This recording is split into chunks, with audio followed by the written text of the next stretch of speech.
What are you doing? I'm warming up. I'm winning this today. I will be the champion of the challenge board. By rolling dice? They say if you practice rolling dice, your luck stat goes up.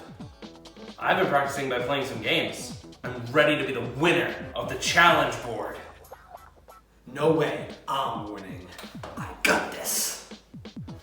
I'm winning this. Or our third player could win. Our third player? Oh yeah, I never mentioned that. Yeah, we have a third player. Oh, I didn't account for that.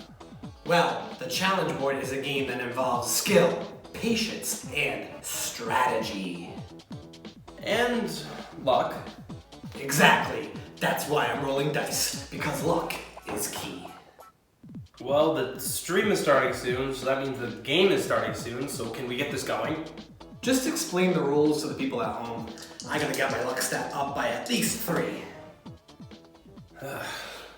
The challenge board is a board game filled to the brim with challenge. Players must get through all the challenges in their way. Let's start with how the game is played. Each player gets a turn. During their turn, they roll the dice and move on the board. Every player starts at the start space and must race to the end of the board through dice roll. However, there are many spaces standing in the way to the finish. There are many spaces that players can land on, 51 to be exact. Here are the type of spaces. The challenge space. If a player lands on a challenge space, they must attempt to complete the challenge listed. If the player succeeds, they pick up an enhancement card.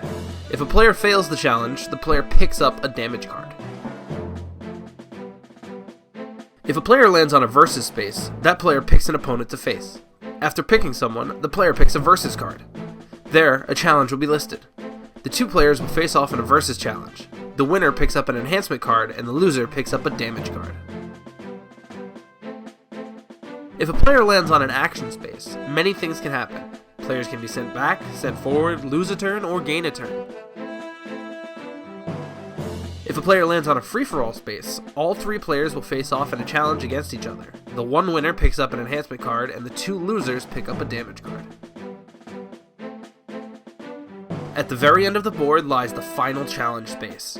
Here, players will face one final challenge. If the player completes this challenge, the game is over and that player wins. If the player fails the challenge, that player gets to attempt the challenge again when it's their turn until they or someone else completes the challenge. There are some cards that players can pick up and use during the game. Here are the cards. The enhancement card is a card that players pick up after completing a challenge. These cards can be played before a player's turn. These cards help players like adding dice to their roll. These cards can only be played before a turn, and each player can only hold up to 3 enhancement cards. The damage card is picked up when a player fails to complete a challenge. The card is played as soon as it is picked up. These cards all have negative effects, such as sending players back or forcing a player to lose a turn. These cards do not stack and cancel each other out. A versus card is a card that is picked up when a player lands on a versus space. This card has a challenge listed on it and is only picked up after the opponents are set to compete. A free-for-all card is picked up when a player lands on the free-for-all space. This card has a challenge listed on it that all players must compete in. All of these solo, versus, and free-for-all challenges stand in the way of deciding who wins the challenge board. There can only be one winner of the challenge board. May the best competitor win. Awesome. I got it. Let's do this. Time for me to win. No, it's time for me to win. This is the ultimate challenge. Who will be crowned the winner? Let's find out. Let's compete in the challenge board.